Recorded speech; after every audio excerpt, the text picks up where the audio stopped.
You mentioned earlier that there are two types of water that's being used, the groundwater and the surface water. That's right. Okay, has Texas come up with any alternative method of getting water, any other way like condensing water, collecting rainwater? Desal has been discussed, desalinating salt water. And of course the other issue is reusing water, which is a hot topic right now.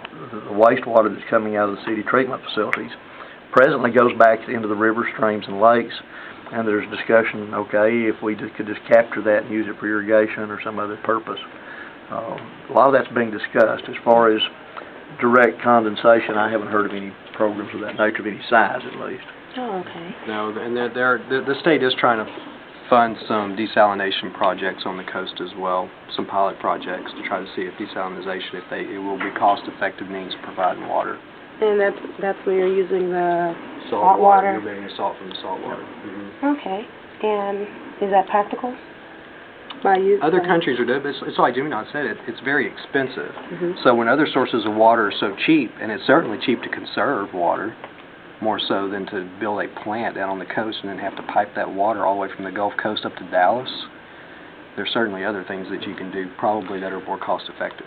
Now let me talk to you about one program that you might be interested in. Mm-hmm. On the 16th, we'll make a presentation to the Energy Committee for the House of Representatives about a product or an invention called a zero. And one of the byproducts of the zero is a huge amount of distilled water.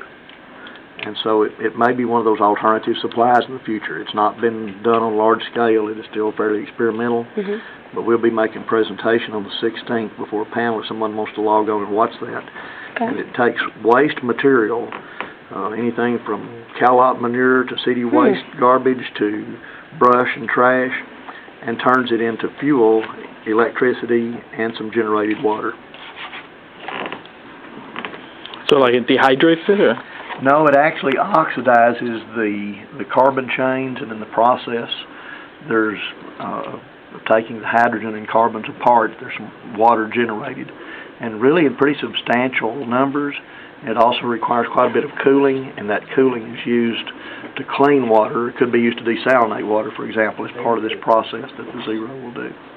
And we don't know yet whether that'll work. It's still very experimental. Okay. And Billy, Texas is bringing in more nuclear and coal power plants. How will that affect long-range water planning? Oh, wow. How would nuclear affect long-range water planning? Certainly it would increase water consumption because you have the cooling towers. But normally what they'll do is they'll build some sort of a reservoir to hold that water, and then they recycle it in and out. So it may not really have that big of an impact. The one possible impact in addition to that is if nuclear is located readily available to the saltwater sources. If there's excess electrical generation in the nuclear power plants, then some of that excess power could be used in a desalination operation to bring that cost of desalinating water down. Okay. Well, one other question is, what do y'all do at home to conserve water? Do y'all do anything special or anything particular? I gripe at my kids about leaving the water on, about being in the shower too long. I do actually try to follow a very strict watering schedule. Something we didn't talk about. I actually live in a subdivision with a homeowners association, and there have been some pieces of legislation trying to address the homeowners association rules that are actually contrary to water conservation. Our homeowners association is trying to be more progressive about that, but if you have any dead vegetation in your yard, you're going to get a nasty little letter telling you you've got so many days to replace it. So there's obviously an incentive there to make sure that you water and keep everything green and looking nice. So that can be a challenge in the urban areas, is just dealing with the homeowners association and their rules as far as trying to conserve water. We live on a ranch, and instead of having a great big irrigated yard, we love our wildflowers and our brush and our native habitat, and so we have just a tiny little patch of yard that we keep, and a little bit of flower garden that my wife operates. And other than that, we try not to spend a lot of that money on our water on yards and plants and things like that. Most of your native plants do quite nicely in a fairly dry environment. If you just kind of plan your yard accordingly and live with some of the natural covered, and it's beautiful around here. The flowers in the spring, and right now today the black viburnums are blooming right next to our house, and they don't require any water at all. Hey, what about plans for harvesting rainwater, and like some sort of major rainwater harvesting? In the hill country, Texas A&M Extension is really pushing rainwater harvesting. In fact, their extension agents will come out and explain to you how to set up the system, where to buy the equipment. And in fact, I think the state of Texas, I think rainwater equipment is sales tax exempt. Sales tax exempt. You don't pay sales tax on rainwater harvesting equipment, and that's to try to give people an incentive for water conservation. Really is what it's for. But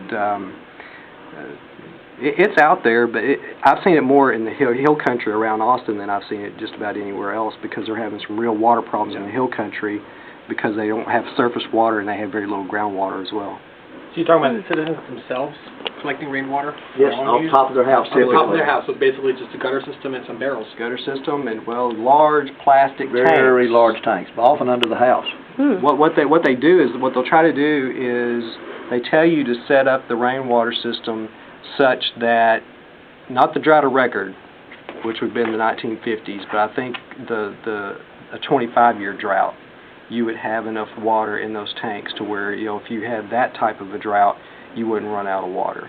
What are they doing? And obviously, most people are pretty nervous about having to rely solely on rainwater for all their water for their house, because what if it doesn't rain?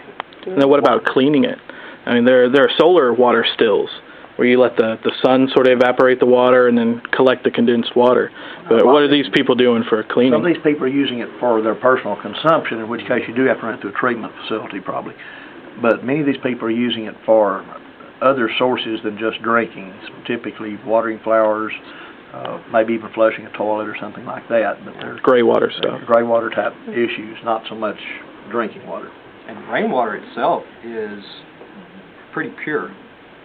It actually does not have very many contaminants in it. Right, but if it runs off a gutter system, it has to come off your roof, and then you'll have shingle. Birds, insects, stuff, things yeah. like that affected. Just gotta keep your gutters clean. All right, I think that's about it, guys. All right, thank you. Great. That was